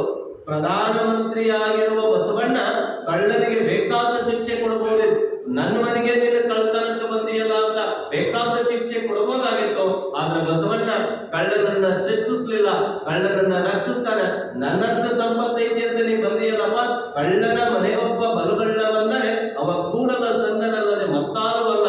ಯಾವ ಇತಿಹಾಸದೊಳಗ ಇಂತಹ ಪ್ರಸಂಗವನ್ನು ನಾವು ನೋಡ್ಲಿಕ್ಕೆ ಆಗೋದಿಲ್ಲ. ನಾನ್ ಕಳ್ಳದನಪ್ಪ, ನಾನ್ ದೊಡ್ಡ ಕಳ್ಳದನಿ, ನೀ ಬಂದವ ಸಣ್ಣ ಕಳ್ಳದಿಯ, ನೀ ಸಣ್ಣ ಕಳ್ಳಲ್ಲ, ನೀ ಸಾಕ್ಷಾತ್ ಸಂಗಮನಾಥ ಅಂದಾಗ ಕಳ್ಳ ಕಣ್ಣಾಗ ನೀರ್ ತೆಗಿತಾನ. ಯಪ್ಪ ನಾನು ಕಳ್ಳದನಿ ಅಂದಾಗ ನೀ ನಡಿ ಮೇಲೆ ವಿಭೂತಿ ಐತಿ, ಕಳ್ಳಾಗ ಲಿಂಗ ಐತಿ, ನೀನ್ ಕಳ್ಳಕ್ಕಿಯೋ, ನೀನು ಸಂಗಮನಾಥ ಇದೀಯ ಅಂತ ನೋಡ್ತಾನೆ ಬಸವಣ್ಣ. ಕಳ್ಳನನ್ನ ಕಳ್ಳ ಅಂತ ನೋಡ್ಲಿಲ್ಲ, ಹಣೆ ಮೇಲೆ ವಿಭೂತಿ ಹಚ್ಕೊಂಡು ಹೋಗಿರ್ತಾನೆ, ಕಳ್ಳಾಗ ಬದನೆಕಾಯಿ ಕಟ್ಕೊಂಡು ಹೋಗಿರ್ತಾನೆ. ಅವಾಗ ಬಸವಣ್ಣ ಹೇಳ್ತಾನ, ಅಪ್ಪ ಇದು ಲಿಂಗ ಅಲ್ಲ ಬದನೆಕಾಯಿ ಅಂತಂದಾಗ ಬಸವಣ್ಣ ಹೇಳ್ತಾನ, ನೀ ಏನು ಕಟ್ಟಿರುವಂತಹ ಬದನೆಕಾಯಿ ಅದು ಲಿಂಗ ಆಗ್ತತಿ, ಅದು ಲಿಂಗ ಆಗಿ ನನಗೆ ಕಾಣ್ತತಿ ಅಂದಾಗ ಕಳ್ಳತನ ಮಾಡ್ಲಿಕ್ಕೆ ಬಂದಂತಹ ಕಳ್ಳ ಶರಣನಾಗಿ ಹೋಗ್ತಾನೆ. ಅದು ವ್ಯಕ್ತಿತ್ವ ಯಾವುದು? ಬಸವಣ್ಣನ ವ್ಯಕ್ತಿತ್ವ. ವಿಚಾರ ಮಾಡಿ, ನಮ್ಮ ಮನೆಯಾಗ ಸ್ವಲ್ಪ ಕಳ್ಳತನ ಆದ್ರೂ ಹೋಗಿ ಪೊಲೀಸ್ ಕಂಪ್ಲೇಂಟ್ ಕೊಡ್ತೇವೆ ನಾವು. ನಮ್ಮ ಮನೆಯಾಗ ಏನಾದ್ರು ಕಳ್ಳತನ ಆದ್ರೆ ನಾವೇನ್ ಫಸ್ಟ್ ಕೆಲಸ ಮಾಡೋದು, ನಮ್ಮ ಸಾಮಾನ್ಯ ಮನೆಯೊಳಗೆ ಏನಾದ್ರು ಕಳ್ಳತನ ಆದ್ರೆ ಕಂಪ್ಲೇಂಟ್ ಕೊಡ್ತೀವಿ. ಒಂದಿಬ್ರು ಗಂಡ ಹೆಂಡತಿ ಇದ್ರು, ಗಂಡ ಹೆಂಡತಿ ಅಂದ್ರೆ ಇಬ್ಬರೇ ಇರ್ತಾರ, ಮತ್ತೆ 4 ಮಂದಿ ಇರೋದಿಲ್ಲ. ಇಬ್ರು ಗಂಡ ಹೆಂಡತಿ, ಅವ್ರು ಪೊಲೀಸ್ ಕಂಪ್ಲೇಂಟ್ ಕೊಡಕ್ ಹೋದ್ರು. ಪೊಲೀಸ್ ಕಂಪ್ಲೇಂಟ್ ಕೊಡಕ್ ಹೋದ್ರು. ಪೊಲೀಸ್ ಇಬ್ಬರು ಗಂಡ ಹೆಂಡತಿನ ಏನೇನ್ ಕಳ್ತನ ಆಗ್ಯಾವು, ಬೆಳ್ಳಿ ಎಷ್ಟು ಕಳ್ತನ ಆಗೈತಿ, ಬಂಗಾರ ಎಷ್ಟು ಕಳ್ತನ ಆಗೈತಿ, ದುಡ್ಡು ಎಷ್ಟು ಕಳ್ತನ ಆಗೈತಿ, ಎಲ್ಲ ಲಿಸ್ಟ್ ಬರ್ಕೊಂಡ್ರು ಪೊಲೀಸರು. ಬರ್ಕೊಂಡ ಮೇಲೆ ಸರಿ ಇವಿಬ್ರು ಕಳ್ತನ ಆದಂತ ಸಂದರ್ಭದೊಳಗ ಮನೆಗೆ ಬೀಗ ಹಾಕೊಂಡು ಹೋಗಿದ್ರು, ಹಂಗ ಹೋಗಿದ್ರು. ಪೊಲೀಸ್ ಭಾಷೆ ಗೊತ್ತಲ್ಲ ನಿಮಗೆ? ಇಲ್ಲ. ಮನೆಗೆ ಕಳ್ತನ ಆದ ಸಂದರ್ಭದೊಳಗ ಬೀಗ ಹಾಕೊಂಡು ಹೋಗಿದ್ರು, ಬೀಗ ಹಾಕೋದು ಮರ್ತು ಹೋಗಿದ್ರು ಅಂತ ಕೇಳಿದಾಗ ಇಲ್ಲ ನಾವು ಮನೆಯಿಂದ ಹೊರಗೆ ಹೋಗುವಂತ ಸಂದರ್ಭ ಅಂತ ಕೇಳಿದಾಗ ಪೊಲೀಸರು ಇಲ್ಲ ನಾವು ಮನೆಯಿಂದ ಹೊರಗೆ ಹೋಗಿಲ್ಲ ಅಂತ ಇಬ್ರು ಗಂಡ ಹೆಂಡತಿ. ಪೊಲೀಸ್ ಶಾಕ್ ಆಗ, ಮನೆಯಿಂದ ಹೊರಗೆ ಹೋಗಿಲ್ಲ ಅಂತೀರಿ, ಮತ್ ಕಳ್ತನ ಹೇಗಾದ್ರು? ಮನೆಗೆ ಇಷ್ಟೆಲ್ಲ ಬೆಳ್ಳಿ ಹೋತಂತೀರಿ, ಬಂಗಾರ ಹೋತಂತೀರಿ, ದುಡ್ಡು ಹೋತಂತೀರಿ, ಇಷ್ಟೆಲ್ಲ ಹೋತಂತೀರಿ, ಮತ್ ಮನೆಗೆ ಕಳ್ತನ ಆತು ಅಂತೀರಿ, ಮತ್ ನೀವೇನ್ ಮಾಡ್ತಿದ್ರಿ ಅಂತ ಕೇಳಿದಾಗ ಪೊಲೀಸ್ ಕೇಳಿದಾಗ ಇಬ್ರು ಗಂಡ ಹೆಂಡತಿ ಹೇಳ್ತಾರ, ನಾವು ಧಾರಾವಾಹಿ ನೋಡ್ಕೊಂತ ಕುಂತಿದ್ವಿ ಅಂತ ಹೇಳ್ತಾರ. ಪೊಲೀಸ್ ಶಾಕ್ ಆಗ್ತಾರ. ಧಾರಾವಾಹಿ ನೋಡ್ಕೊಂತ ಕುಂತಾರ, ಕಳ್ಳ ಬಂದಿದ್ದು ಗೊತ್ತಾಗಿಲ್ಲ, ಬಂಗಾರ ತಗೊಂಡಿದ್ದು ಗೊತ್ತಾಗಿಲ್ಲ, ದುಡ್ಡು ತಗೊಂಡಿದ್ದು ಗೊತ್ತಾಗಿಲ್ಲ, ಕಳ್ಳತನ ಮಾಡಿ ಹೋಗಿದ್ದು ಗೊತ್ತಾಗಿಲ್ಲ. ಎಷ್ಟು ಮೈ ಮರೆತಿದ್ರು, ಎಷ್ಟು ತನ್ಮಯರಾಗಿದ್ರು, ಎಷ್ಟು ತಲ್ಲಿನಾಗಿದ್ರು ಅಂತಂದ್ರ ಧಾರಾವಾಹಿ ನೋಡೋದ್ರೊಳಗ ಬಂಗಾರ ಮರೆತರು, ಮನಿ ಮರೆತರು, ಬೆಳ್ಳಿ ಮರೆತರು, ದುಡ್ಡು ಮರೆತರು, ಎಲ್ಲಾ ಮರೆತು ಅಲ್ಲಿ ಮಗ್ನಾಗಿದ್ರು. ಧಾರಾವಾಹಿ ನೋಡ್ಕೊಂತ ಕುಂತೀವಿ ಅಂದಾಗ ಅವನು ಗಾಬರಿ ಆಗ್ತಾನ ಪೊಲೀಸ್. ಇದು ಧಾರಾವಾಹಿ ನೋಡ್ಬೇಡ್ರಿ ಅಂತನಲ್ಲ, ಮನಿ ಡೋರ್ ಆದ್ರೂ ಲಾಕ್ ಮಾಡ್ಕೋಬೇಕು, ಟ್ರೆಸರಿ ಆದ್ರೂ ಲಾಕ್ ಮಾಡ್ಬೇಕು, ಯಾವ್ದು ಲಾಕ್ ಮಾಡ್ಕೊಳ್ಳಾರ್ದೆ ನೀವು ಹೋದ್ರಿ ಅಂತಂದ್ರ ಪರಿಸ್ಥಿತಿ ಏನಾಗತಿ ಅಂದ್ರ ನಮ್ ಪರಿಸ್ಥಿತಿನೂ ಏನಾಗೈತಿ ಅಂದ್ರ ಮಗ್ನಾಗೇವಿ. ಎಲ್ಲಿ ಮಗ್ನಾಗೇವಿ? ಮೊಬೈಲ್ ಒಳಗ ಮಗ್ನಾಗೇವಿ, ಈ ಬಂಗಾರದೊಳಗ ಮಗ್ನಾಗೇವಿ, ದುಡ್ಡಿನೊಳಗ ಮಗ್ನಾಗೇವಿ. ಮೈ ಮರೆಯುವಂತಹ ಅವಕಾಶ ಯಾವಾಗ ಬರ್ತತಿ ಅಂದ್ರ ಮನಸ್ಥಿತಿ ಎಲ್ಲ.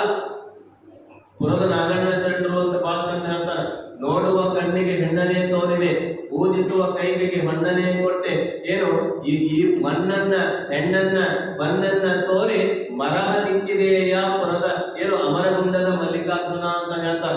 ನೋಡುವ ಕಣ್ಣಿಗೆ, ಪೂಜಿಸುವ ಕೈಗೆ ದೇವ ಮನಕ್ಕೆ ಇದನ್ನೆಲ್ಲ ತೋರಿದಿ, ಮಣ್ಣನ್ನ ತೋರಿದಿ, ಮಣ್ಣನ್ನ ತೋರಿದಿ, ಹೆಣ್ಣನ್ನ ತೋರಿದಿ, ಇದನ್ನೆಲ್ಲ ತೋರಿ ಮರಹನಿಕ್ಕಿದೆಯ ಏನು ಅಮರಗುಂಡದ ಮಲ್ಲಿಕಾರ್ಜುನ ಮರಿತೀವಿ ನಾವೆಲ್ಲ. ಆ ಮರಹನ್ನ ಪಾರು ಮಾಡ್ಲಿಕ್ಕೆ ಅರಿವಿನ ಜನ್ಮ. ಅದಕ್ಕೆ ಶರಣರು ಹೇಳ್ತಾರೆ, ಅರಿದೊಡೆ ಶರಣ ಮರೆದೊಡೆ ಮಾನವ. ಇದು ಮಾನವ ಜನ್ಮ, ಅದು ಮರೆವಿನ ಜನ್ಮ, ಅರಿವಿನ ಜನ್ಮ ಆಗಲಿಕ್ಕೆ ನಾವು ಒಂದು ಸಂದರ್ಭವನ್ನ, ಅವಕಾಶವನ್ನ ತಂದು ಕೊಡಬೇಕಾಗೈತಿ. ಅದಕ್ಕೆ ಅಪ್ಪ ಬಸವಣ್ಣನವರು ಹೇಳ್ತಾರ, ಕಾಂಚನವೆಂಬ ನಾಯ ನೆಚ್ಚಿ ನಿಮ್ಮನ್ನ ಮರೆತನೆಯ, ನಿಮ್ಮನ್ನು ನಾನು ಮರೆತಿದ್ದೇನೆ. ಮರೆಯಲಿಕ್ಕೆ ಕಾರಣ ಏನು ಅಂತಂದ್ರೆ ಈ ಬಂಗಾರ ಅನ್ನುವಂಥದ್ದು, ಈ ಸಂಪತ್ತು ಅನ್ನುವಂಥದ್ದು, ಇದು ನಮ್ಮನ್ನ ಮರೆಸುವಂತಹ ಒಂದು ಅವಕಾಶವನ್ನ ತಂದುಕೊಟ್ಟತಿ. ಅದಕ್ಕೆ ಮುಂದುವರೆದು ಹೇಳ್ತಾರ, ಕಾಂಚನವೆಂಬ ನಾಯ ನೆಚ್ಚಿ ನಿಮ್ಮನ ಮರೆದನೆಯ, ಕಾಂಚನಕ್ಕೆ ವೇಳೆಯಲ್ಲದೆ ಲಿಂಗಕ್ಕೆ ವೇಳೆ ಇಲ್ಲ. ಎಷ್ಟಂತ ಹೇಳ್ತಾರ ಅವರು. ಕಾಂಚನಕ್ಕ ಬಂಗಾರಕ್ಕೆ ಸಮಯ ಐತಿ, ದುಡ್ಡಿಗೆ ಸಮಯ ಐತಿ, ಆದ್ರೆ ಮೊಬೈಲ್ ನೋಡ್ಲಿಕ್ಕೆ ಸಮಯ ಐತಿ, ಆದ್ರೆ ನಿನ್ನನ್ನ ಸ್ಮರಣೆ ಮಾಡ್ಲಿಕ್ಕೇನೆ, ಲಿಂಗ ಪೂಜೆ ಮಾಡ್ಲಿಕ್ಕೇನೆ ಸಮಯ ಇಲ್ಲ ಅನ್ನುವಂತಹ ಎಚ್ಚರಿಕೆಯನ್ನ ಬಸವಣ್ಣನವರು ನಮಗೆ ಕೊಡ್ತಾರೆ. ಎಷ್ಟು ಸರಳ ಹೇಳ್ತಾರೆ ನೋಡಿ. ನಿಮ್ಮನ್ನು ನಾನು ಮರ್ತೇನೆ.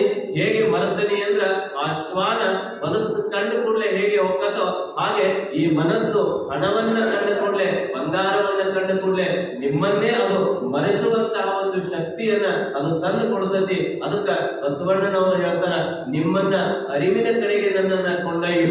ಈ ಲಿಂಗ ಪೂಜೆಗೂ ಸಮಯವಿರಲಾರದಂತಹ ಸಂದರ್ಭ. ದುಡ್ಡು ಎಣಸಾಕ ಸಮಯ ಐತಿ, ಟಿವಿ ನೋಡಕ್ ಸಮಯ ಐತಿ, ಸಿನಿಮಾ ನೋಡಕ್ ಸಮಯ ಐತಿ, ಎಲ್ಲದಕ್ಕೂ ಸಮಯ ಐತಿ. ಸತ್ಸಂಗಕ್ಕ, ಲಿಂಗ ಪೂಜೆಗೆ ಸಮಯವನ್ನ ನಾವು ಯಾರು ರಿಸರ್ವ್ ಇಟ್ಕೊಳ್ತೇವೆ. ಅದಕ್ಕ ಬಸವಣ್ಣ ಹೇಳ್ತಾನ, ಕಾಂಚನವೆಂಬ ನಾಯ ನೆಚ್ಚಿ ನಿಮ್ಮನ ಮರೆತನಯ್ಯ, ಕಾಂಚನಕ್ಕೆ ವೇಳೆಯಲ್ಲದೆ ಲಿಂಗಕ್ಕೆ ವೇಳೆ ಇಲ್ಲ. ಅಡಕೆಗೆ ಮೆಚ್ಚಿದ ಸೊಣಗ ಅಮೃತದ ಸವಿಯ ಬಲ್ಲದೆ ಕೂಡಲ ಸಂಗಮ ದೇವ.